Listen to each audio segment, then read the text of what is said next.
Linc Cymru is a housing association and care provider. The homes we build and the natural environments that support them contribute to improving people's quality of life.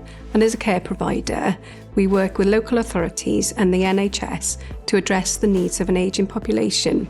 By partnering with the University of South Wales, we're able to look for the hard evidence to improve what we do. University of South Wales and Linc Cymru will collaborate in a number of ways in the future. One of the things the Partnership and Engagement Programme has really enabled us to do is to create a longer term sense of how we're going to work together.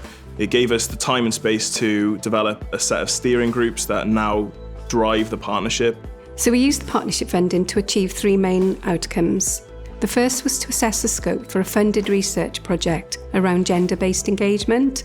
And the second was to assess the possibility of linking into the music therapy team and provide a range of student placements.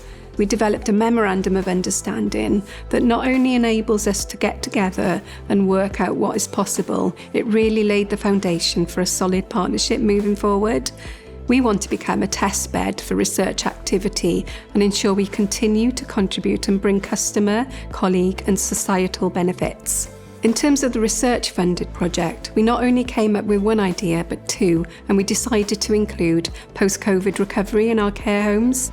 Businesses should engage with the Partnership and Engagement Programme because it enables you to have initial discussions with academic colleagues who can help you to develop ideas that you've got, help you to do evaluation in terms of the projects you already have running, and it can really develop how you're going to attack certain problems in the future. It provides a bit of time in the first instance for you to do the scoping work, which often is really hard to establish without something that focuses the minds of everyone involved. The partnership has a great energy and commitment from the top. All this activity has led to regular sessions with the University of South Wales, updates and a real partnership which is now in action. We're looking forward to ongoing activity and focusing on some of the latest ideas that are emerging.